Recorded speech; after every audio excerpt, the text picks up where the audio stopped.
I am Dr. Watkins from Your Black World, the Black Business School. I hope you guys are having a good day. I'm gonna give you guys a second to kind of pop in and hang out with me during this podcast. I just got back from skiing, and I'm gonna tell you what, it was interesting. The altitude, man. Oh my God. The altitude was sick, and it made me sick. And I learned this weekend that you should not go skiing unless you are ready for the altitude. If you go somewhere that has a high altitude, like don't be stupid like me. Like make sure that you prepare yourself. Sometimes there are like little pills you could take or little oxygen cans you can use and stuff like that. Because I'm gonna tell you that stuff had me like knocked out. I was wiped out. But I had a good time though. It was cool. I was down there in Colorado, this place called Copper Mountain, Colorado, me and about 10 million white people. And I think I literally went through the whole day. And I think I saw a brother like 2 in the afternoon, and I got there like 9 in the morning. And when I saw the brother, I was like it was like seeing a relative. You know, you see that one black person out of 100 people, and you're like, hey, I'm so happy to see you now. You know, like where you been all my life. You know, so anyway, I saw the brother, and I actually did say something. I said, a black man, and he kind of laughed. But you know, I really think black people should ski more. I think that, you know, skiing is fun, and there's no like. I checked around. I searched the building carefully. I didn't find any whites only signs, and I didn't see anything saying that we can't go skiing. So, you know, I encourage you to try it. You know, expand your horizons. Go do something a little different. Don't do the same shit. You know, like all of our kids don't have to be basketball and football players. We ain't all got to do the electric slide. Like there's other stuff we can do besides going to see the Black Panther, right? So skiing was cool. It was fun. The altitude kind of wore me out. I've been running. You know, I've been running a lot. That's how I've gotten slim, trim, and sugar free lately. But you know, beyond that. You know, despite the fact that I'm actually in better shape, I found that skiing really wore me down because of the altitude. So it was a real experience. Now I'm supposed to have a guest today. Lynette Calfani Cox was coming in today at 2:00. I haven't seen her yet, so I'm going to go ahead and get the show started. But in case I get interrupted and somebody pops into the Zoom, just know it'll be Lynette. And if Lynette, if our signals got crossed, that's okay. I love Lynette Calfani Cox. She is an excellent financial expert, and I'm going to bring her in the future if I can't get her in here today. In fact, I would love to, secretly between us, I might want to even talk to her about helping us in the Black Business School and becoming a part of our faculty. Because as you know, we have some of the best Black professors and scholars and PhDs and experts in the world. They can teach you anything that you want to know. Dr. Claude Anderson, the author of Powernomics and Black Labor, White Wealth, just joined our team. Dr. Anderson, he's in it with both feet. He's ride or die with us. We did a great conversation last week that you guys might have had a chance to see, where literally one conversation with Dr. Anderson will change your life. And if you don't believe me, just go check it out. Go peep out the game. This man is extraordinary. And he's actually going to do a Powernomics certification on our tour. So our tour for this year, last year we called it the Dr. Watkins Economic Empowerment Tour. This year it's the Financial Juneteenth Powernomics Tour, because on this tour, we're going to offer Powernomics certifications where you can actually sit with Dr. Anderson for the entire day.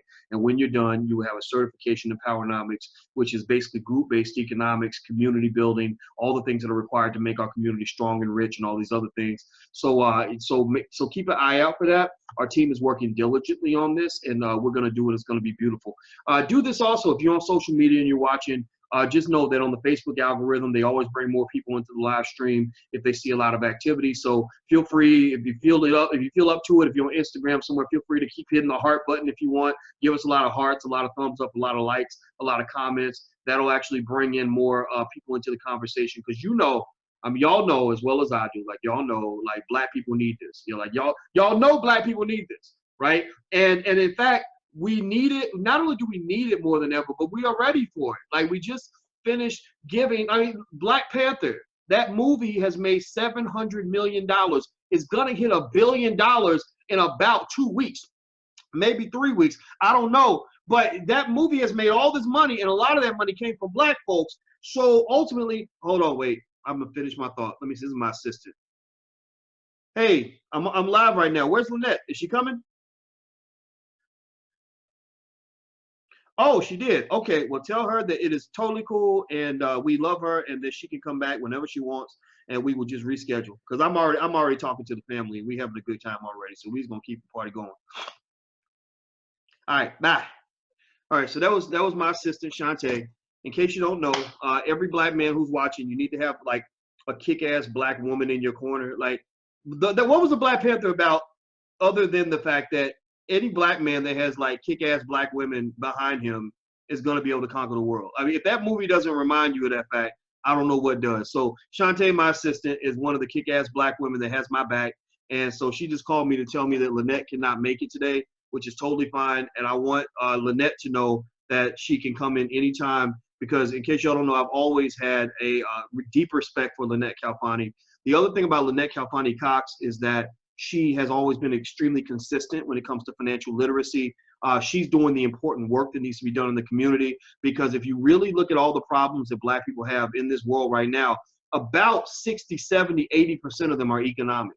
About 60, 70, 80% of the reason that you don't have control over your life or you're not where you want to be is economic. About 60, 70, 80% of all the issues that you run into in your family are tied back to economics. It's because, oh, I had to divorce him because we didn't have enough money, or I had to go slang dope because I was in my mama's house and we didn't have enough money for food, or oh, a girl, I wouldn't have never married him, but he had money and I needed something to take care of my child, or you know, just whatever. Like, oh, I killed him because I needed $100 and he stole my $100 at the crap game, or whatever. Like, everything links back to money. And so if you want to know one of the things that always baffles me, that's always going to keep baffling me, is that given that we know how important money is and we know how money runs the world, we don't have enough people that really want to learn about money. You know, like, so for example, like right now, there are people that are listening to this conversation, and we're going to go into this conversation. I'm going to actually do a little bit of teaching and talking today on some stuff that I think will really be helpful to you. Even though we're having this important conversation, if I was like a rapper talking about how many women I had sex with last year, then there would be 30,000 people on this live stream. So if you want to know why black people get left behind, it's because you have been addicted to juvenile thinking. You have been addicted to brainlessness. You have been addicted to stupidity. You have been addicted to immaturity. You are addicted to all kinds of nonsense that ain't never going to make your life better. Your life will never improve by you sitting around and trying to figure out whether the rapper Young Thug is gay or straight. He's gay, by the way. Or if you try to figure out if Gucci Mane really slept with Angela Yee or not, who gives a fuck who Gucci Mane is sleeping with? Do you care? Only way I would care about who Gucci Mane was sleeping with is if Gucci Mane was trying to sleep with me, in which case I would probably have an issue with that because I don't want no man around my body. My body's preserved for that black woman that's sitting next to me. So my point in all of this is to say to you that a lot of times you must really sort of critically analyze the culture in which you live. You got to critically analyze the society in which you've been indoctrinated to be a part of, because it'll tell you a lot about why black people are left behind. A lot of the reason we're left behind is because we don't care about the right stuff. You know, when I was a young man, I was in college. I guess I'm young compared to old people, right?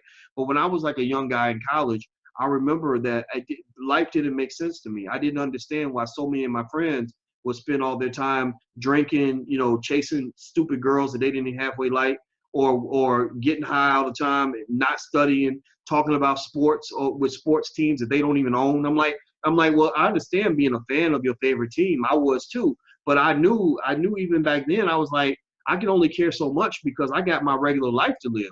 And the owner of the Dallas Cowboys is not going to come help me pay my rent when the rent is due. So why am I sitting here obsessed with his team as if it's my team? It ain't my team. That's his team. I'm just a fan. I'm putting money in his pocket, and that's cool. But I need to at some point put some money in my pocket. So ultimately, I'm just telling you guys the truth. Like I really kind of realized that at first I was kind of like I would pussyfoot around it because I don't want to hurt nobody's feelings and I don't want to be disrespectful to black people. But I said, you know what? I have put years up in this game. I have shown consistently day in, day out for the last decade that I'm dedicated to sharing what I can to help elevate black people that care, or anybody that cares, even if you're not black.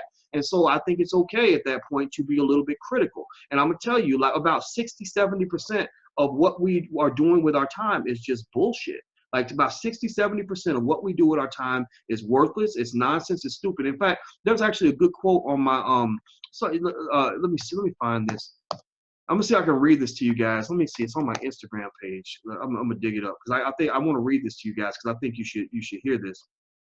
All right. So by the way, my Instagram, if you ever want to follow me on Instagram, it's Instagram, or it's the Real Boys Watkins. Here we go. 3 reasons why people aren't where they want to be. And I'm gonna share the screen with you so you guys can kind of see it. Then I'm gonna read it to the people that are on Instagram actually watching this. 3 reasons why you're not where you want to be in life. Because you're choosing Facebook over focus, you're choosing Netflix over next level, and you're choosing one day I will over 2 day I must. 3 reasons people are not where they want to be is because, one, they're choosing Facebook over focus, they're choosing Netflix over next level, they're choosing one day I will over 2 day I must. Now I want you to ask yourself, take a second here, I want you to process this for a moment. Imagine somebody who spends the majority of their time hanging out on Facebook and just talking to people on Facebook, who spends the rest of their time watching Netflix, who also, when they talk about when you ask them, what are you going to do with your life? They're always talking about one day I will, but they're never talking about what they did today. So everything about it, they can't go next level because they stuck on level 1. They can't go to level 2. They stuck on level 1 day when they should be on level 2 day. So you on level 1 when you need to be on level 2. And you wonder why your life is stuck on level 1. Well, because you got level 1 thinking.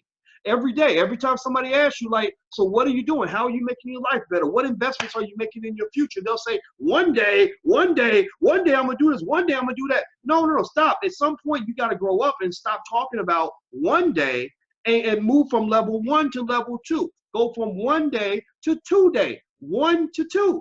That's how you level up. That is called leveling up. So people who level up, who are on the upper floor of the building and not in the basement, are people who are at level 2 because they're saying, okay, today, this is what I did. Today, this is what I'm going to do. Today, this is how I'm going to improve my life. Because all you got is today. You quit talking about one day in the future and later on and all this other stuff. No, that's fine. You can plan for your future to a point, but there's also a point where you got to say, okay, but I'm here right now. What am I doing right now that's going to get me where I want to get to? Because if I always keep talking about what's going on in the future, then what I'm doing is I'm putting myself in debt because I'm living off of borrowed time. I'm living off of borrowed credibility that comes with me borrowing this idea that I need you to give me credit for doing things I haven't done yet because I'm always telling you what I'm going to do. Pay attention. Listen, this is serious. I'm getting real deep on you with this because I think it's important. Think about any man that you know, any shit talking ass Negro who ain't never doing nothing with his life. Think about anybody you know. Everybody think for 1 second. Imagine, put somebody in your brain that you know who always talks a lot of shit, who don't never ever do nothing, who will never follow through, who never keeps a promise, who makes commitments like nothing, but never ever follows through. Pick that one shit talking person you know. It might be your father, could be your brother, could be your sister, could be your girlfriend, could be your homegirl, could be whoever, right? Pick that one person who's always talking but ain't never doing nothing. And then I want you to pay attention to how often they live off of borrowed time and borrowed credibility. They will always tell you, they will tell you what they're gonna do and expect you to act like they already did it. Because they're looking for you to give them some sort of emotional approval due to the fact that they just made a promise to you. Like, hey baby, one day I'm gonna do this for you, and you like smile at oh, that's so nice. And we gonna go on a trip, and I'm gonna take you out. You gonna put on that nice red dress that I like, you know, the one that makes you look so sexy, that has your booty kind of popping out a little bit. And we're gonna go and we're gonna get a nice stretch limo and blah blah blah. And she's like she's feeling this, right? She's really getting into this lie. You know, even logically, you know he's a liar, like, but she may not even know he's a liar. Maybe she knows he's a liar and she just forgot because she's so caught up in the fantasy. And then what happens? He doesn't follow through. But yet maybe he was feeding her the fantasy so that he can get like sex like that day. Like he's like, I want you to have sex with me now because I just filled your head up with a bunch of stuff that's never actually going to happen. Because some people do that. Some people live off of borrowed time.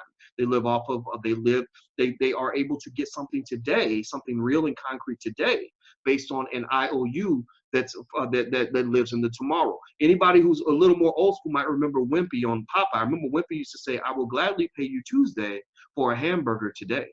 Right? That's a financial type of statement right there, because what he's saying is, I will gladly pay you Tuesday, but I need you to give me something now, right? I want you to give me something real, and in exchange, I'm going to give you something that is fake.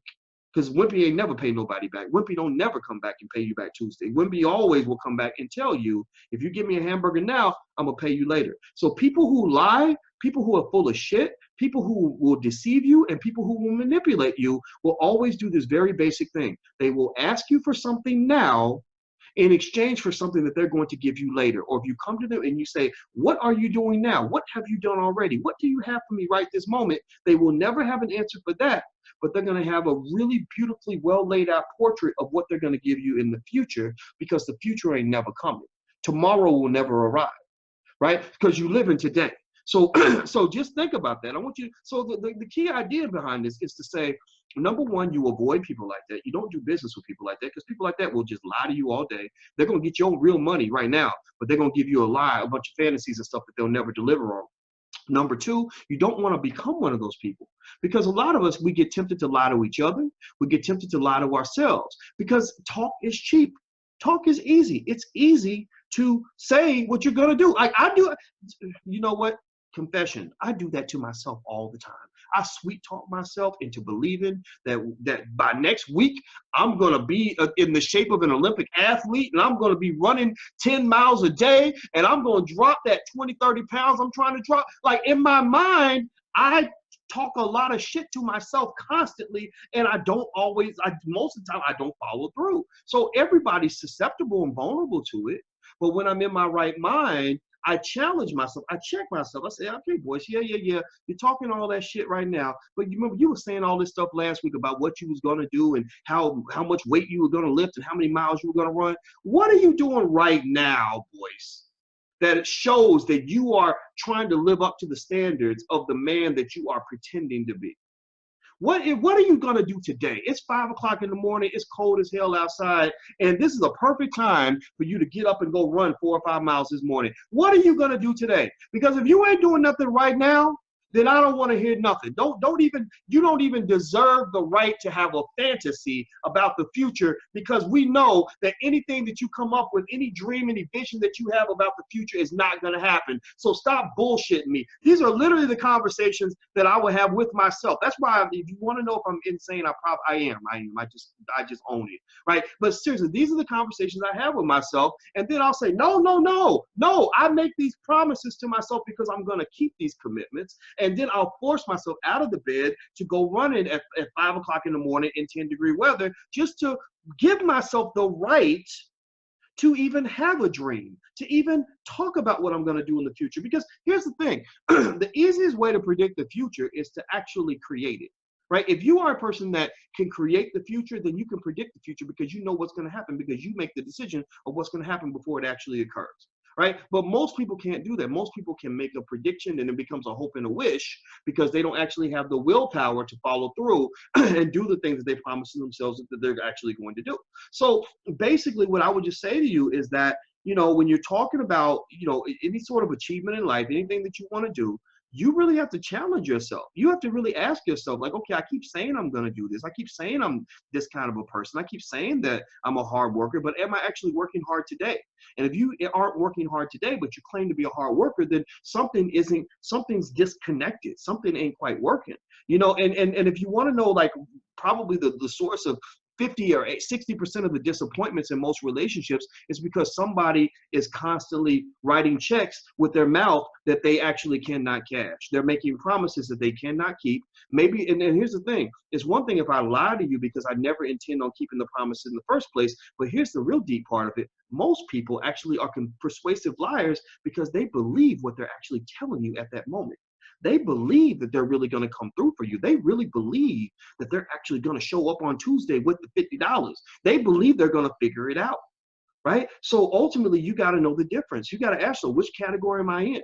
Am I a person that where talk is cheap and I do a lot of talking? Or am I a person where if I say it, it's as good as me actually doing it? People, in fact, commitment, when it comes to commitment, it links to commitment, right?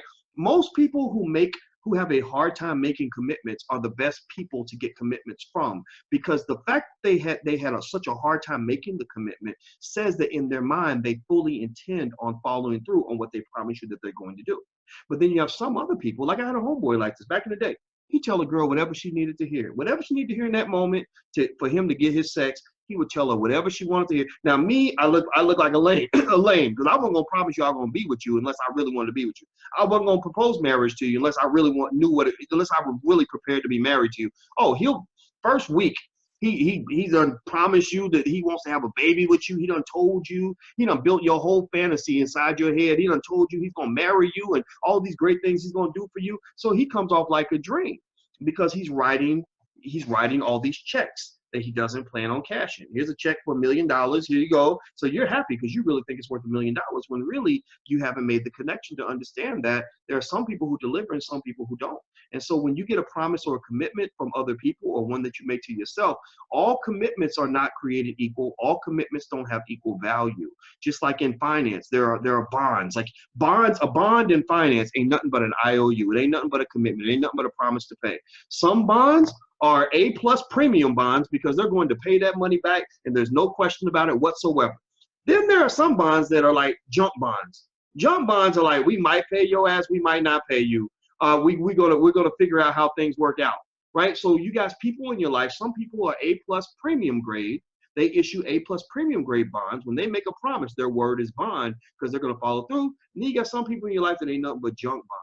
And so ultimately in your own life, you don't want to be a junk bond. And when you talk about people you bring into your life, you don't want to bring people into your life who are going to be junk bonds. Or if they are in your life, you don't do business with these people and you don't make serious commitments with these people. And if you keep depending on somebody who's a junk bond, who doesn't follow through, then you need to ask yourself, why do you keep believing that person? What do you think they're going to change? You think they're going to grow? No. They are what they are. It is what it is. You're seeing everything you need to know. You need to decide if you're actually going to listen. You do not make concrete decisions based on what somebody might become or what somebody might do or how they might change. You make decisions based on who they are, based on what they've shown you up until that point. And then if things change, then maybe they will. But at that moment, do not make a decision with a person based on what you think that they might become later on. Don't make a decision that's inconsistent with the evidence that you've been presented about whether or not that person is trustworthy. You need to look at exactly what it is and make the decision right there. So for example, the more I did business, the more I got into business, my brother and I used to have a saying. Our saying was that we don't believe somebody's going to do something until they've already done it. You can tell me all day that you're going to make $1 billion and that your idea is the best idea in the world and that you're going to write the check for $10 million on Tuesday or whatever. And we'll just be like, oh, that's nice. Okay. Oh, great. Wow. That would be cool. You know, like that's kind of it's a very lukewarm attitude because I'm not going to get excited about something that you're promising me as if you already done it. No, you got to do it. And then I'll get excited. Like, oh, the check cash? Oh, shoot. Okay, let's have a party now, right? That's what you do. That's how you keep from getting burned in business. That's how you keep from getting burned in life. So anyway, let me go into this conversation. By the way, don't forget, hit the thumbs up and the like button and everything else. And I want to remind you guys also that actually, if you join the Black Business School, a lot of you have been asking us to offer a free class. Right now, we let all the students in the Black Business School come in for free, and you can actually join the Black Wealth conversations that we have. We're actually having one tonight at 7. But also, if you, we have a free class on how to get started as an entrepreneur, how to get started as a wealth builder. So it's a free introductory entrepreneurship and wealth building class that you can actually sign up for right now at financialjuneteenthuniversity.com. That's financialjuneteenthuniversity.com, JUNETENTH. Somebody type that in so other people can see it. So let me I'm going to type it in for you, financialjuneteenthuniversity.com. It's totally free. And a lifetime membership in that class, you can look it up. It's about $1,000. It's worth about $1,000. And so for a while, we're going to let people in that class for free because we want you to kind of have a chance to get started on your wealth building journey. We don't want money to stop you. We're hoping that once you get in there and you see how great it is to learn from myself and Dr. Claude Anderson and others, that you'll go ahead and you will invest maybe about 10%, 5% of whatever you spent going to college. That big white university, that big shiny white university that you gave $100,000 to, that's great, but we actually have something better. We have better scholars. They are smarter. They are blacker. They are more relevant. They have more real world experience. They can teach you better. So consider joining us. You can get started for free at financialjuneteenthuniversity.com. So I see somebody typing in here, so I'm going to go ahead and pin your comment so that other people can see the URL. So you are pinned at the top of the screen. All right, so let me see. I'm going to look at a couple of questions before I jump into this this next thing. Let's see. Dex says, Dr. B, you talking the talk and walking the walk. Money talks, bullshit walks. We only have one black business school in the world. It's funded by us. Right on. That's right. We also have the only black business school in the world for children. BlackMillionairesOfTomorrow.com is what we created as a haven for anybody that wants their children to be financially literate. If your child is in our program and they go through the curriculum, they will have a financial literacy level that exceeds the average college educated adult. I designed the program that way. I know that it works. We got 7-year-olds who've gone through our program who can break down finance, real estate, investing better than 90% of the adults all across this country. So if you want your child to get started, go check it out. Just go take a look. No commitment. Just go take a look. See if you like it. BlackMillionairesOfTomorrow.com. We have a production team that's working extensively to develop all kinds of new and innovative ways to teach finances to black children. We have the BMOT family, which is a black puppet show I showed you guys. Cost us tens of thousands of dollars to pull that together. It was really a lot of work. We have puppet shows, cartoons. We have all kinds of stuff laid out to make to basically make economic intelligence easily digestible for a child as young as the age of 3 or 4. All right. So anyway, let me pop in here. I'm gonna give you guys some information. I'm gonna create some millionaires right now, and I'm not kidding. Like, I know how to do this. I have a PhD in this stuff. This is my thing. All right. So let me break down. You've often heard people talk about the millionaire mindset, right? What is a millionaire mindset? Well, it kind of comes down to this sort of reality that, that you can't go through life thinking that everybody who's got more money than you just somehow got there luckily because of magic, good luck, or white supremacy. Like, we know that these things matter. They absolutely matter. We know that white supremacy is real. We know that that there was 400 years of racial extortion and theft, and all these other things. But when are we going to kind of move past that and kind of just say, not to the point where we forgive and forget, but to the point where we realize that other people just don't give a shit enough to actually come fix it for us. That ain't nobody really coming to save you ever, not in your lifetime and not in your kid's lifetime. So, but the thing is, I have a better approach. It's like, okay, everybody's sitting here waiting on the jet airplane to pick them up and carry them to Happyville or to Equality Land. I say, instead of waiting for the jet airplane, why don't we also build a bus? Just build a bus, and we can ride the bus. It ain't as fast as a jet, but it'll eventually get you to California. It'll still get you to your destination. You just have to have some patience. So wealth building is kind of like the bus that can carry you in case the white man never shows up with the jet airplane that he promised you 400 years ago, right? So ultimately, the thing is that if you really look at this and you think about it in terms of mindset, I can just tell you this. Again, this is a very simple point that I think illustrates 90% of what I'm trying to say. If you take two black boys that both grow up in the hood, both of them start off poor, both of them dealing with racism, both of them dealing with inequality, and one boy grows up thinking like an investor, one boy grows up with a mindset that is one built on abundance, built on education, built on investment, built on delayed gratification. And the other boy grows up with a mindset that is either mediocre or sub-mediocre, where it's a mindset built on scarcity, on going deep in debt, on excessive consumerism, on a lack of delayed or a need for instant gratification, rather, right? If you compare those two boys, who do you think is going to be better off 20 years from now? Right? We know who's going to be better off. It's going to be the boy who plans ahead. It's going to be the boy who saves his money. Because you give boy number one $20 and you give boy number two $20, then boy number two is going to have $0 in about a day. Boy number one is going to take that $20 and turn it into $100 in a year or so, because he's not only understands the importance of keeping his money, he knows how to grow his money, and because he's economically intelligent, he knows how to grow his money fast. A boy who thinks in a mindset of growth, economic growth, is a boy where you give him 20, he's going to say, oh, I'm going to figure out how to flip this and turn this into a consistent stream of revenue of $20 a week. He's going to say, well, let me go get set up, put on my shirt and tie, build me a lemonade stand, and sell the best damn lemonade in the neighborhood. Next thing you know, I done spent $20 building that first lemonade stand, but now I'm making $20 a day because I'm a businessman. Right? That's how boy number one is thinking. And so what's going to happen is boy number two, because he's been addicted to a mindset built on negativity, built on a commitment to oppression, built on giving up early, built on instant gratification, built on self-destruction, then he's going to look over at boy number one 20 years from now, when boy number one is driving a Benz, when boy number one is living in a house, when boy number one is happy every day, and he's up here working in the factory and barely getting by paying the rent, mad as hell because he got all this child support and all these girls. He's going to look at boy number one, and guess what? He's going to be pissed. he's going to be pissed. He's gonna be like, man, that nigga, he just an old Uncle Tom ass, punk ass nigga. He the only reason he got that money is because his mama left him that money, and he up here acting like he better than everybody else, and he don't want to share it. And I tried to like to ask him to loan me some money. He gonna act all uppity and stupid and blah blah blah. He's gonna be pissed. Right? It goes back to that statement where they say you'll never meet a hater that's doing better than you. You'll never meet somebody who's jealous of you, who's doing better than you, because people doing better than you are focused on themselves. They ain't got time to be jealous of somebody who's not doing as well as they are. Right? So ultimately, that's how the cycle occurs. That's how it all breaks down. I remember I told you guys this story. I'm not going to repeat it, but for the whole thing. But I don't know if I've told this a couple of times when I was in college, when I was 20 years old. And I was about to become a Q dog. And don't ask me why. I don't know. I don't hate the Q dogs, but I'm not really built like it. I just can't be barking all day, man. Like no disrespect. Love the Qs. Love my brothers that are Q dogs, but all that barking and that humping each other stuff, like that kind of trauma, that was a little weird for me back in college. Now I'm not saying every Q does that. I'm not hating on the Qs now, but seriously, like y'all got to like think about that, like how the rest of the world sees that. That just looks a little weird.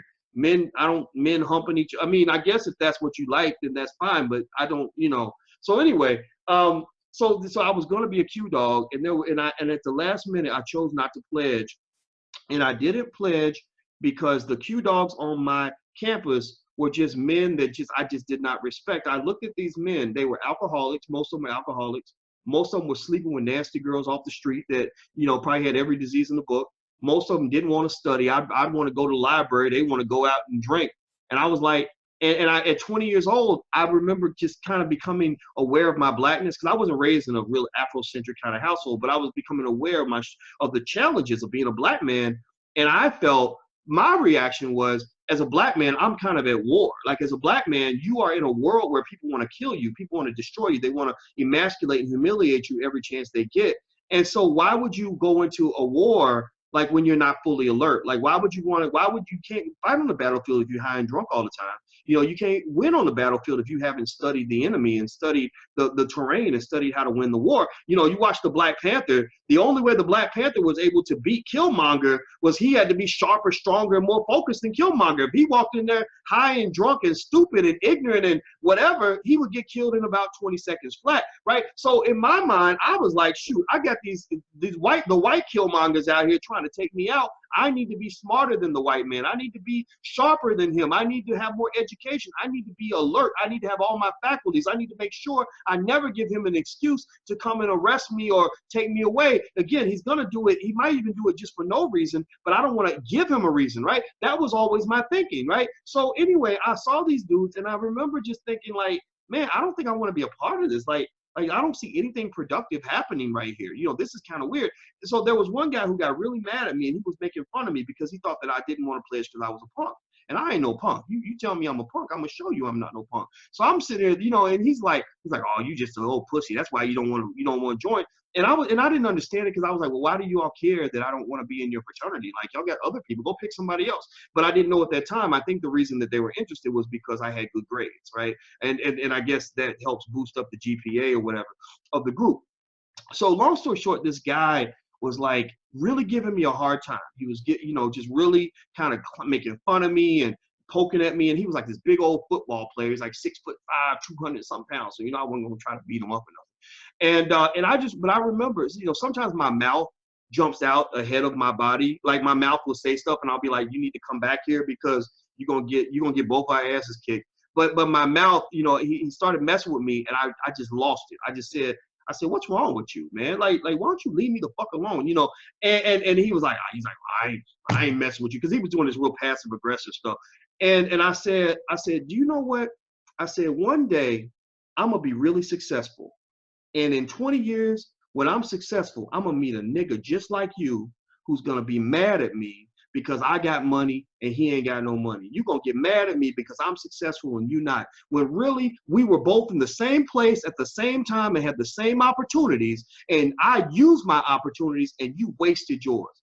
I said, you here on a football scholarship, And you could be studying, you could be learning, but you don't spend your time studying because you're sitting around thinking you're gonna go to the NFL, the NBA, and you ain't going to no NFL. Like nobody from the University of Kentucky goes to the NFL. Give me a break, you know. And I remember, and he was kind of like mumbling something like, well, I ain't gonna be, I'm gonna be fine. My money's gonna be fine because he literally thought he was gonna make it to the NFL, not knowing. I mean, this idiot did not know. Like nobody from the University of Kentucky goes to the NFL, right? It may be one guy every decade. He lasts in the NFL for about 2 weeks, right? But the point was that, you know, I remember that at that moment, again, I thought he was gonna beat me up. I really did. I was kind of like thinking, like, man, okay, how am I gonna get out of this room? How, you know, like, can I outrun him? Probably not, because he's a football player and they're fast, you know. And I'm thinking like, well, maybe if he punches me in the face, he'll get kicked off the team. So maybe that'll keep him from being. I really thought I was going to get beat down. Luckily, nothing happened. But I remember that. I never forgot that moment. And so anyway, my point is like that. I think that that's what you end up having. You have people that will ruin their own lives and then act like somebody else did it.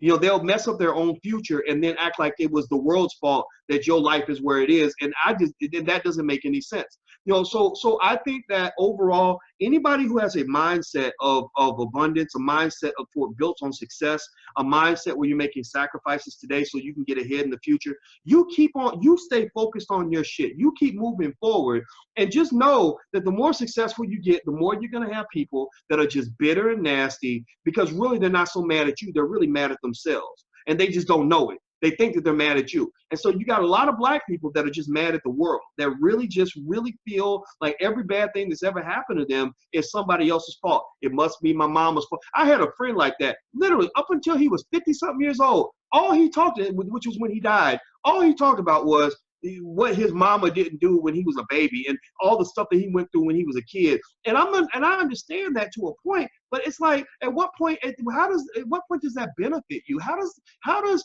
living in the year, 2018, how are you benefited in 2018 by talking about stuff that happened in 1988? You don't win with that, right? So it doesn't mean it's not real. It doesn't mean you didn't go through trauma. It doesn't mean that people didn't hold you back. It doesn't mean things didn't work out the way they should have. We know you're black. You went through it like the rest of us. But the question is there a point where you have to just sort of hit the reset button and say, well, what matters in my life is what I'm going to do right now. What matters in my life is what I'm going to do moving forward. That's my best bet. That's my best shot. I don't have any other shot by wishing I could build a time machine and go back to 1988 so that my mama would have picked me up from kindergarten on time and I would be traumatized because I feel like nobody loves me. Like where are you going to do that? Right? So anyway, let me jump back into mindset, wealthy mindset. Before I move on, let me remind you guys, do me a favor, if you're on social media, Facebook, YouTube, Instagram, make sure you hit the subscribe button, the share button, the like button, and I need lots of hearts and thumbs up because that's like good for my self-esteem, but then it's also good for the podcast in terms of bringing people in. So feel free to just tap away on the heart button and the like button and all that because that'll bring more people into the Facebook conversation. And also I go live every day on my Facebook page at 2 p.m. Eastern, except for when I'm traveling. You can actually go to facebook.com/Dr. Boyce Watkins. It's facebook.com/Dr. Boyce Watkins. All right, so let me go through. This is an article on Business Insider, and they literally break down the mindset of rich people. And what I like to really focus on, so that black folks, so we don't get so hamstrung on a conversation about white supremacy. Like a lot of the reason we think we don't have anything is because we're always worried about what white people got. So in order to break away from that, what I want you to focus on is not so much people that were given a bunch of money, like, or people who got really lucky, like the Kardashians. Like you make one nasty porn tape and somehow you're now this big influencer on social media and all this other stuff. Like God bless the Kardashians, but we're not all Kardashians. Also, God bless the people who got a big inheritance. Most of us did not. I want you to really think about people who started with nothing, who eventually got something, right? I want you to think about people who are self-made millionaires. And I want you to kind of take a second and see if you can sort of connect to the thinking of people that have a trajectory that puts them on top, right? These are not necessarily always people that are a ton smarter than everybody else. They're not usually that much more educated than everybody else, unless they choose to become educated as a result of their positive thinking. They typically aren't people who were given more luck than other people. They just knew how to do what they could with what they had, right? So anyway, let's go back into this. So according to Business Insider, the mindset of rich people is that, number one, they said rich people believe that poverty is the root of all evil. Average people think that money is the root of all evil. And I think that's true. I will say that if you ask me, like, when am I more likely to be evil? When I have plenty of money in my pocket, or when I'm broke as hell trying to find a way to feed my kids, right? At which point are you personally, think about this. At which point are you going to be more tempted to do some horrible shit to somebody when you're doing well and you got plenty of money and plenty of food and everything's good?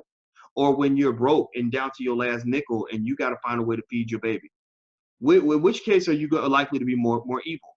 When you're broke, or when you're doing well, or when you're broke? Answer that. Somebody say something, please. Don't let me know I'm not talking to myself. So what they say here is that the average person who has been brainwashed to believe rich people are lucky or dishonest.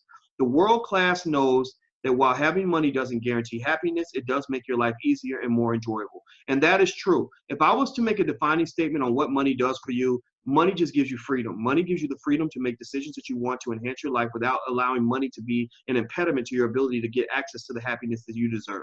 So if you decide that you need to spend more time with your child because your child is acting a fool, acting out in school and trying to go smoke crystal meth or whatever because they feel like their mommy doesn't love them, and you need to spend more time with your child, then if you have plenty of money, then you can say, you know what, I'm going to stay home so I can be with the baby so the baby doesn't go off and get hooked on drugs because they feel like their mother doesn't love them. So ultimately, money opens the door for you to find happiness. Money itself does not provide the happiness. Money reduces a barrier to you finding the happiness that you already know that you need. A lot of us can't even do what we want every day because we got to go to work for 10 hours a day. You're spending the majority of your life at a job, at a corporation, working for a boss who doesn't even like you, who hates you, who's probably a racist, but you have to do that because you don't have enough money. So would you rather be doing? Be at home with your family, the people you love, or be at work every day with a bunch of racists who don't like you and doing that because you need the money? Right. So anyway, in fact, actually, if you guys are interested, that's why we're offering the Financial Juneteenth University program for free, because in that program, we have interviews with dozens and dozens of people who got off the corporate plantation, who are building businesses, and they tell their stories. And so you can get in for free, totally free. There's a cost. The lifetime membership's like $1,000 or something, but you can get in for free right now if you go to financialjuneteenthuniversity.com. That's financialjuneteenthuniversity.com. Share the link with relatives, friends, and family who want to be a part of this. It won't cost them a thing. Tell them to let go of all the myths and rumors that somehow you got to have money to be down with Boyce Watkins. That is not true. You can join for absolutely free at financialjuneteenthuniversity.com. That can get you started. There are tips on how to start a business. There are tips on how to build wealth. There's a ton of information from a lot of people who we spent tons of time interviewing. This is not free. This stuff costs us thousands of dollars to do, but we developed all this because we want to make it available to anybody who wants it. So feel free to go check it out. All right, next. They talk about selfishness. Now, this is interesting. They said rich people think selfishness is a virtue.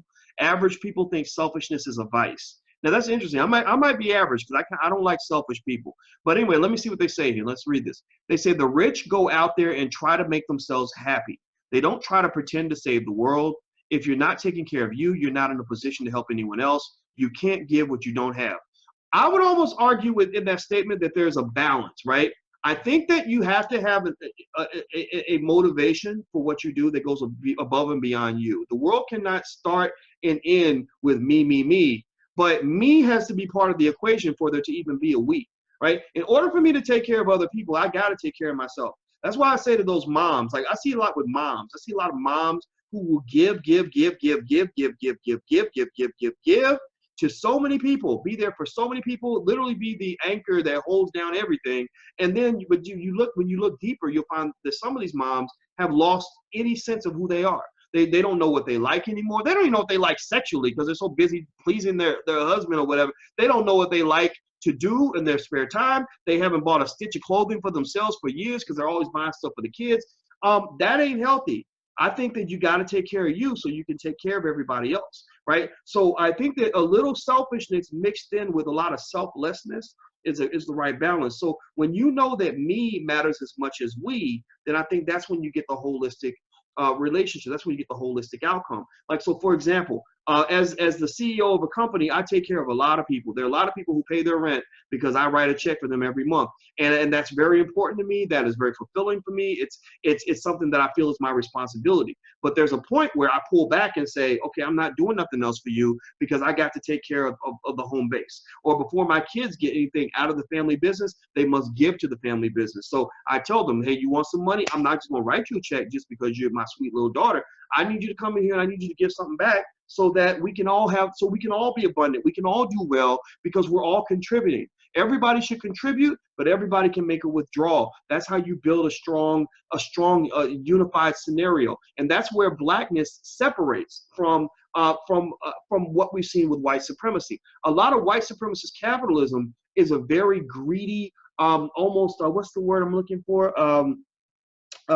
Almost a predatory kind of layout, where it's sort of like it's all about me, and whatever you got, I'm trying to take that too, right? I think black people, I think that we have a mindset traditionally, if you go back to Africa and everything, and the village and the community and the family, I think we have a more holistic view of the world, where we know that we need business, and we know that we need to take care of ourselves, but we also know that the family is bigger than any individual, and that the goal is not for me to just get everything I want and say screw you. The goal is for me to get something so you can get something, to form a healthy symbiotic relationship. So that's my perception on it. So I don't think selfishness is good or bad all the time.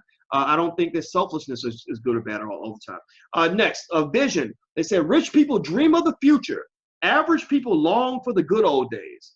That's interesting. Quote, people who believe their best days are behind them rarely get rich and often struggle with unhappiness and depression.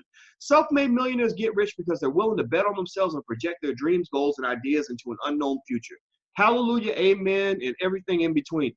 Look, if you ain't got a vision and you ain't got a goal, I feel sorry for you. I feel like you have not yet lived, because sometimes your vision, what you see for the future, what you see in terms of possibilities, can help you get through a really ugly reality. Like a lot of times I can sit in the mud and get through that process of sitting through the mud because I'm dreaming about the sunshine after. When I go running, I hate running actually a lot of times because it's painful. I'm tired. I'm oxygen deprived. But what I do is I make myself feel better running because I think about how happy I'm going to be when I can wear, jeans with a 32 waist or 34 waist instead of a 38 waist, or how good it's going to feel to be able to get in the bathtub and soak my sore muscles, knowing that day I did my very, very best to achieve a specific goal. So ultimately, dreaming of the future it makes life fun. Everybody should have a dream, and everybody should have a plan. Everybody. If you're watching me and you're not a dreamer, you're not a planner, then I don't know why you're here. Why are you hanging out here? What are you doing here? This is a place for people that want something better for their lives in the short term and the long term. So if you're not a dreamer, you're not a planner yet, then start sort of focusing on that. Start paying attention to people who think that way. Start studying the habits and the behaviors of people who somehow miraculously always end up on top. Believe me, mindset's everything. Like you look at somebody like Diddy. Diddy is a billionaire because Diddy has a mindset that is very different from most regular people. I'm not saying I agree with every single business model Diddy has. I'm not trying to get rich selling liquor to black folks. I think that's a little bit, whatever. But at the same time, Diddy is always a hustler. Diddy's always shining. Diddy's always optimistic. Diddy's always focused. Diddy's always building. So it's not a mistake that Diddy has a billion-dollar empire. Make no mistake about it. Let me just say this. A lot of people believe that people become rich and famous just out of luck. I have met a lot of rich and famous people, and it is very rare that I meet a rich and famous person who it is not very different from everybody else. Every single person I've ever met who is very famous and very rich and very successful, there's usually something about them that is different, and you notice it from the minute you start talking to them. And some of these people are people I don't even really hang out with that much. But the first time I met Al Sharpton, I could tell why Al Sharpton was different from everybody else, because the man has a brain like an encyclopedia and can remember 1,000 different friendships and relationships and people's names and all kinds of stuff that most people can't do. When I first met Wendy Williams, I could tell, I knew instantly why Wendy was on top and everybody else was not on top. When I met Russell Simmons for the first time, putting aside all the allegations, we can talk about that later. But when I first met Russell, I instantly could tell why Russell was different from everybody else. When I first met Dame Dash, I could instantly tell why Dame Dash created Rockefeller, Jay-Z, and Kanye West, and other people did not. Every single person I've ever met that's famous and successful and all that, you can tell. You can really tell. When I don't know Will Smith, but I know his brother Harry pretty well. When I met Harry, I could instantly tell why Harry's family is successful and most people's families will never have that level of success. Because in their family, they have a gene They have a gene that's built that's extremely intelligent. They can sit, we can sit and talk all day about everything from astrophysics to the subtleties of World War II to political ideology, and they can follow that whole conversation. Will all of them think that way? Also, there's a level of energy and motivation. You see it in Will's videos when he does these little videos on Instagram that do really well. That energy, don't disconnect the two. Don't disconnect the two. There's a reason why he has that energy, and he's also a man that makes more money in a day than most people make in an entire year. They're connected. They're connected. It ain't just luck. See, people that give up on life are the ones who think everything comes down to luck, or everything comes down to white supremacy. Oh, just because you white, they gave you $10 million. Ain't nobody in the history of the world ever got $10 million just for being white, ever. If you don't believe me, go to Appalachia, where they got white people out there that can't even feed their kids, got one tooth in their mouth, and you can't pay the rent, can't buy food, right? So there's no such thing as somebody who got $10 million just because they're white. Let's just kill that. That's stupid. That's crazy. So anyway, let me keep going. All right, work. They said rich people follow their passion. Average people earn money doing things they don't love. That's really true. When you have a passion for what you're doing, you're going to automatically be good at it because it won't feel like work anymore. When you start doing something you really love, you'll never work again a day in your life. I am a horrible worker. I get fired from jobs. When I have a job and I'm a worker, I suck at it because I don't want to be doing that. And I'm thinking to myself, man, I only have so many hours of life on this earth before I get old and die. I don't want to spend the majority of that time doing something that I hate. So if you find something that's passionate, and this is why understanding business models is very important, why everybody needs a financial education. Everybody needs to be economically intelligent, because if your child, for example, has economic intelligence and they know what their passions are, they know how to link the two. Because a person who has economic intelligence knows that every single thing that happens in this world, in America anyway, pretty much has a business model behind it. Everything. You love Facebook? Well, there's a business model behind social media. This is worth billions of dollars. This plastic cup, there's a $1 billion company, I'm sure, that made this plastic cup. This phone, we know Samsung's rolling in money. This ink pen was made by some company that makes millions, if not billions of dollars making pens. This notepad, this tie that I'm wearing, like all of that, right? So a person that knows business models can see the money behind any passion that they have. So they might be like, oh, I love singing. Oh, but I also know about the music industry. So how do I get into the music industry where I can find a way to intertwine my ability to make a living with my ability to pursue my passion and do what I'm best at? See, because when you're passionate about something, even if you're not good at it, you're going to eventually become very good at it because you just love it so much. So anyway, let me keep going. Investing. Rich people use other people's money. Average people believe you need money to make money. That's true. I wouldn't say the whole part about rich people use other people's money, because sometimes they use their own money. But I think also I would almost rephrase that to say, rich people know that you don't need money to make money. Average people think you need money to make money. That's what I would say. I would say because ultimately a person who's economically intelligent knows how to make an investment without any money. So let's keep going. Friends. Rich people surround themselves with like-minded people. Average people think rich people are snobs. So the way I would say that is maybe average people, unfortunately, don't know how to get rid of the people that are not helping them grow, and they're not likely to attract and to spend time around people that are going to help them grow out of their comfort zone. Right? And it happens a lot with politics. A lot of people, for example, people who support Trump will only talk to other Trump supporters. People who love Obama will only talk to Obama supporters. Whereas I'm actually different. I'm an Obama supporter who loves to talk to Trump supporters because I like knowing how they think. I like people that challenge my thinking. As long as we can have a respectful conversation, then challenging my thinking is actually okay if you're doing so in love and we're doing so in a way that's productive, not in a way that's dehumanizing or ridiculing each other and calling each other stupid, right? So ultimately, I think that the key idea here that I would take away is that whatever person you want to be, you need to spend time around people who will help you become that person. So you don't spend time around people who are like who you are. You spend time around people who are like the person that you want to be. So for example, when I started spending more time with runners, well, I became more of a runner because I started realizing how little running I do because everybody around me is running 5 miles a day. So I'm sitting there thinking, man, why am I only doing 2 miles a day? When really 2 miles a day is probably more than what most people do, but I don't know it because we're all products of our environment to some extent. Next, opportunity. Rich people focus on earning. Average people focus on saving. Where I would interpret that is that when you talk about money, basically rich people are people that know how to look at money as capital. They're looking for ways to make their money grow. Average people are either only saving their money and just holding what they have. Most of them actually are giving their money away and going deeper in debt. So there's all those different levels, right? There's the highest level where you've got money and you're making your money grow. Then there's the next level, which is where you're just holding on to the money you have. Then there's a level below that where you're spending all your money till you're depleted. Then there's the basement below the basement, which is where you're spending all your money and then you're going in debt, which means you're not just spending money that you have now, you're spending money that you don't even have yet. Money that you're spending money that you have now, you're spending money that you'll have in the future, and you're spending money that you will never have because you're going to die in debt. So ultimately, you want to know those sort of distinctions and differentiations so you can decide where you want to be and figure out where you are now and figure out how to move from where you are to where you actually want to be. Expectations. Rich people expect to make more money. Average people expect to struggle. Now, I want you to think about this. I want you to ask yourself, how often do you hear a black person talk about, go sit around a group of black folks and say something like, yeah, man, the struggle's real, dog. The struggle's real. And how watch how quickly people will like join in and support that what you just said, like a choir. Like, yeah, shoot, yeah, the struggle's hard. It's hard.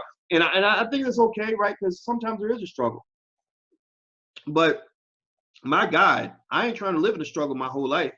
You know, I'm not trying to define my whole life as a struggle. Shit. I mean, I want, if I'm struggling for something better. You will never see me wanting to struggle just to get by. You will never see me struggling just to get by. So what I would encourage you to do is, hold on for 1 second. This is Dr. Claude Anderson calling me. Let me see I got to take this call. Hold on. Hey, Dr. Anderson. I'm doing good. I'm doing good. Did I miss our time today?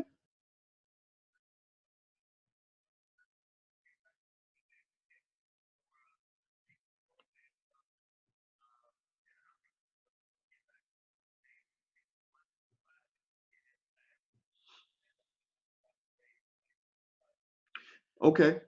Well, you know what? You know what, Dr. Anderson? I'm actually live talking to the students right now, and I told them that you were calling, and I was going to pick up the phone, and so I got to actually run. But you know what? I'm going to hit you back right back, and I'm gonna talk to David. I'm gonna hit you right back, and I'm thinking maybe tomorrow, tomorrow at 2 p.m. Eastern. Can you make that time? Yes, sir.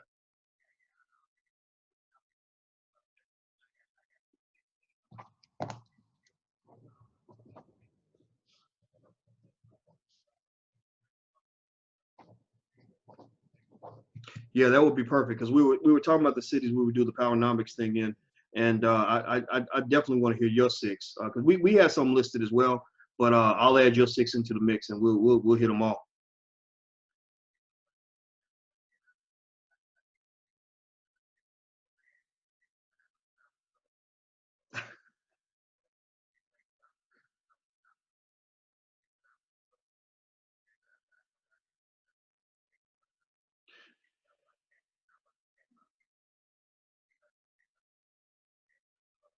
Hmm. Yes, sir. We'll consider it done. Consider it done. So tomorrow at 2 p.m. Eastern, I'll go ahead and book it in my calendar, and then also I'll get back with you on the cities we picked, and then if you can have Joanne give David the list of cities that you guys want to pick, we'll just mix the list together and put it on the schedule. Yep, 2 to 3.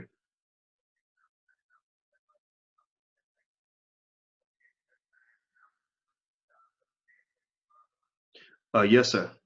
Yeah, we'll definitely reach out tomorrow morning, and I look forward to it, man. It's going to be a lot of fun.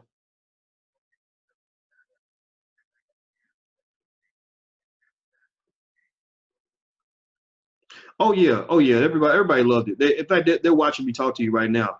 So the reason I was mentioning the time out loud is because I want them to know that we'll be talking tomorrow at 2, so they can come in and they, I know that people really wanted to know more about the lawsuit and everything else, and I know that they're ready to support. I think that people right now are feeling good about about being black, and they really want to know how they can actually be involved in what we're doing here with this, and I know that they love and respect you the way I do. So however you want to take it, we can work with that.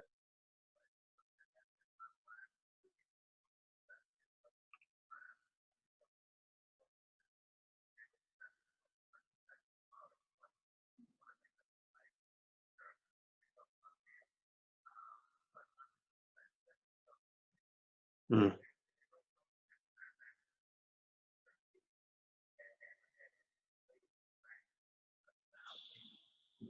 Mm.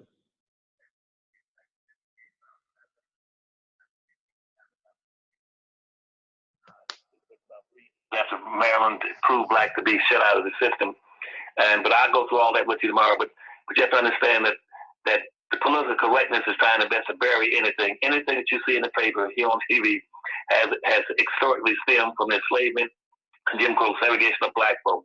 But they do not want that to be revealed. Those are dirty little secrets they want to keep buried, so that white folk won't feel any obligation or moral consciousness about what they've treated blacks in the past and how they're going to treat them in the future. Well, you know what, Dr. Anderson, it's funny when you start talking about the Second Amendment. I went ahead and put it on the speaker so they could actually hear what you had to say on that. And I apologize. I should have mentioned that a few seconds ago, but I just wanted you to know that they can hear what you were saying now, because I think that's an interesting topic to hit on, because I know right now there's a whole debate about Second Amendment rights, and you had that shooting down in Florida and all these other school shootings that are taking place. So what is your take on that in general, in terms of what you think black folks should think about when it comes to like Second Amendment rights? None of them going to bring up the real core issue in the Second Amendment. It's not going to be thought about. As a matter of fact, I was out in Fort Lauderdale when the shooting took place last weekend. I spoke down in that area, because the whole Second Amendment came about strictly and solely to do two things. First of all, to put whites in a position to maintain control over blacks, point one, and two, to keep black folks defenseless and vulnerable to whatever white folks want to do to them. That's why they set that up in the first Constitution, and set that up originally, the gun control law that went into effect in 1643. And we'll talk about it tomorrow, but they go back 3 or 4 years to 1638, when the Maryland colony put out the first public edict. It says in this country, and in Maryland, that black folk will be totally excluded from any contact, association, affiliation with whites, other than to provide comfort, welfare, and enrichment to them. That was called a public edict in 1638. In 1643, 5 years later, Virginia put out the first law that says that in this country, now that we're going to make sure that let me go back to 1640. 1640, a guy named the Supreme Court issued the courts issued a demand that black folk now can legally be enslaved, because a black guy named John Punch had gone to the courts. The courts ruled that black people had no rights; they could be enslaved at that point. And that was in 1640. 1643, 3 years later, the Virginia colony put out a public edict saying that now the blacks are going to be enslaved. We must make sure that they cannot be armed, and that they cannot carry any weapons, tools, mirrors, anything to signal that even though that there are Indians out there who will attack black folk before they attack whites, because black folk are working in the fields, can be easily slaughtered, they cannot be armed to defend themselves. We just lose them strictly like a burglar alarm, that when Indians attack any fort or any village, that they would get black folk person killed in, because they would be unarmed, they cannot defend themselves. That was put out by the state of Virginia in 1643. But by 1670, they then put out the whole thing saying all the colonies said that black folk are now going to be enslaved, an enslaved population. They cannot be armed under any circumstance. That was in 1670. So when the Revolutionary War took place early in 1776, that's why 3 blacks were killed in the Revolutionary War against the British, but they didn't have weapons to fight back. They were just slaughtered. And from that on, by 1778, they then embedded a Second Amendment into the Constitution, saying if you're going to enslave black folk, you must make sure that they're defenseless, vulnerable, and can be maintained and under control, and at all times. And South Carolina started the whole thing later, right after that, called plantation police, and all this is contained in some of my newest books. And they put out what's called plantation police. Their primary responsibility was to patrol the streets. And every state in the colony was required by public law to organize what they call state militias. State militias, that you all now call them National Guards, but those they were called state militias, which means they were to patrol the streets, and they called patty rollers, and be able to protect, be able to monitor blacks and keep down any possible slave revolts, and be able to protect white persons and white property from any possible slave revolts or black rebellions. That's where your Second Amendment came in effect. It was buried into the Constitution in 1788, 1789, right about 3 or 4 years later. That's where it came into effect. And it stayed in effect. It was kept in effect even after the Civil War. And that's why they were continuing with what's called black peonage, and the Civil War ended, and Jim Crow segregation started. Every state had codes of conduct that required black folk to be disarmed, vulnerable, and non-threatening to whites. That's why every time you see one of these historical movies, you see white folk, Ku Klux Klan coming in, dragging black folks out of the house, castrating and lynching. And all black folk were doing crime. Oh Lord, they help us. They didn't have any arms, and they couldn't bear arms. They couldn't carry weapons, and couldn't carry tools. A few might have a few buried here and there. But the whole point of that was to keep black folk vulnerable. And I'll go through all the very specific aspects of that tomorrow with you when we have a discussion. So nothing has changed. And right now they got all these blacks. They got about 360 million weapons in the country. White folk control 99.5% of them. Again, they got all the weapons and tools. They own all the rifle shops. They manufacture all the guns and weapons. But we'll talk about how blacks can defend themselves against that tomorrow, boys. All right. Well, I look forward to that. I know people they can just hear us talking on the phone. I know that they definitely find this interesting. So everybody who's listening tomorrow, 2 p.m. Eastern, Dr. Anderson will be back, and we're going to continue talking about the Second Amendment issue. And we'll also announce the cities that we're going to go to do the Powernomics certifications, and also we're going to show black movies. We're going to do a whole lot of really good stuff. So I hope you guys will pay attention and can sort of follow along with what we're working on. Well, thanks a lot, Dr. Anderson. It's always great talking to you, man. Well, I enjoy talking to you, but you tell all you, I want if I do those workshops, I don't want to call them workshops, call them really seminars across the country with you in those 6 or 7 cities. Tell them I anticipate having every seat occupied. And most of my go places, I get 5,000 and 6,000 people in attendance. I will know a minimum at least 600 or 700 people in every one of those seminars or workshops, so they come to understand these things, and we take it through history. When I identify all the problems in the first half of the day, and in the second half, I'll identify the solutions, what they must do to counter all these things and become a competitive, empowered group of people, politically and economically. I don't want anybody skipping. I'm not going to go through these changes for them not to show up. All right. Yes, sir. We would definitely do that. And so let me ask you this. So when you do the Powernomics certification, how many hours do you want with the students that day? Well, what I ideally like to have is that start off like about 8:30 in the morning and running and 8:30 in the morning to about 12 o'clock for 3.5 hours. We're going to go through everything in history, show how all the games are playing, the status of black folk, how you got into your ditch, how you were kept in the ditch, all the public policy laws and everything, the game plan, the bamboozling, so that you'll understand every issue thoroughly, and the codes and the tricks.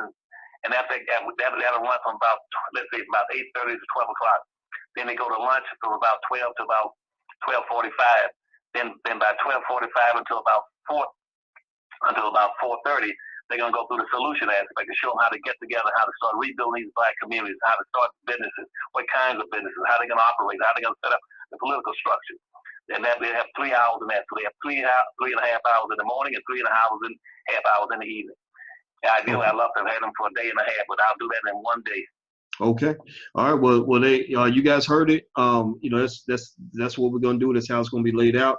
So what I'm gonna do is I'm gonna get with my team, Dr. Anderson, and we'll go ahead and propose the cities and the schedule to you, and then we can add your 6 in there as well, and we'll make sure everybody knows what cities we're gonna be in and stuff like that. And I'll do my stuff that weekend. You do your stuff that weekend as well, and we'll make sure the community gets what they need.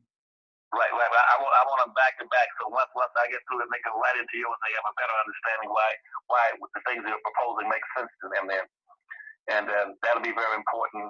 And again, if you off the record, I'll tell you right now that you adjust it however you want to. But I think the cities I would pick would be Washington D.C. is 1, 2 would be Chicago, 3 would be Detroit, Michigan, 4 would be Houston, Texas, 5 would be Atlanta, and 6 would be Los Angeles. And I try to find the places where you can go find the facilities and with people I know that have a large enough facility that accommodate 600 or 700 people.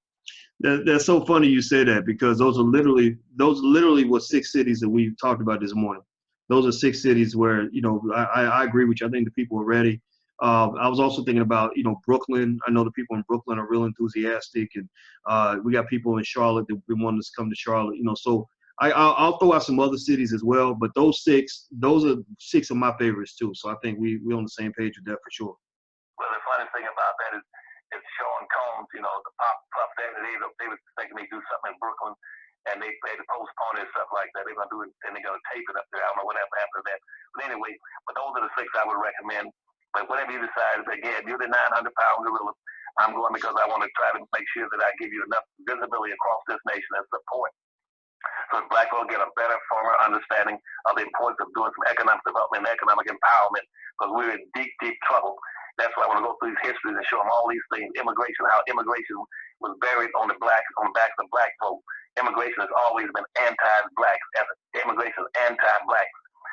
The Second Amendment is anti-black. All that stuff is locked into those institutional constructs. You have to deal with them. But I'm going to go through all that, make sure they have a firm understanding, so there be no mistakes about why they're in the ditch and why they've been in the ditch for 500 years.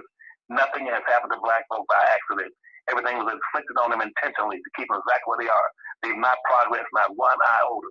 All that business about civil rights and social integration took them backwards. They went back 200 years in history, messing around with social integration and civil rights that was never designed to empower black folk. It was to make black folk accommodating and accessible to when white folk want to use them and misuse them, and give the appearance that somehow that they would actually live, that black leadership would be just like white leadership, to make black folk acceptable to whites. That's all the civil rights movement is designed to do. It did not change their social economic conditions.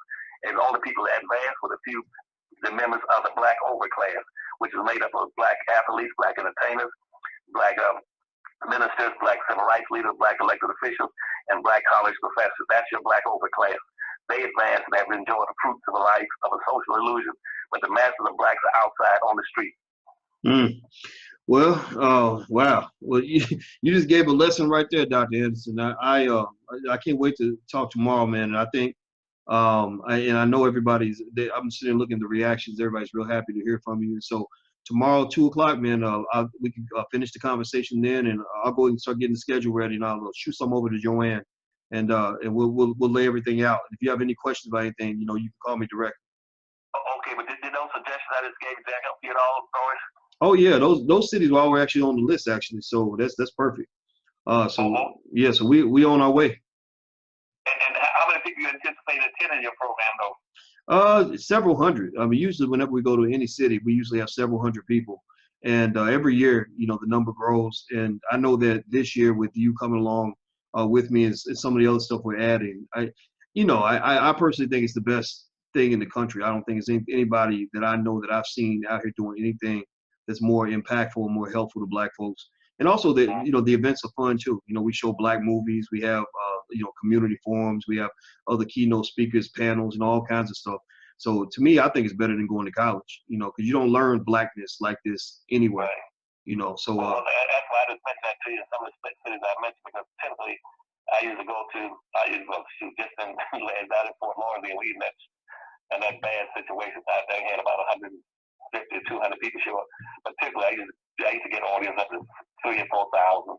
I've had as many as 32,000. Wow. So I'm going to try to pull as many people as I can for you too. And I want you to have a good program. I'm going to call it a tour. I'm going to do a similar power numbers seminar tour across the country, but just with your operation. So the two of them fit hand in gloves. Okay. All right. Well, with the Black Business School, we're behind you 100%, and it's always an honor to partner with you, and I have a lot of respect for you, and people like you really clear the path for people like me, and there's no question about what I know my job is. My job is to just continue the legacy of everything that you've begun, and so I have a lot of respect for you. Yeah, but more importantly, though, see, I depend on people like you to be able to lay out all that groundwork out there. But see, in my age and right now, I'm a two-man band. I can't do it. That's your capability. You know how to, the social media and all that stuff and all this technology. I'm depending on you to plan all that stuff and lay it out for us. And don't worry about me. When I start at 8:30 in the morning, you don't have to do anything. Just sit and watch and listen and go have lunch. I'll do the talking from 8:30 to 4:45. Yes, sir. I'm good at that. I know how to go have lunch.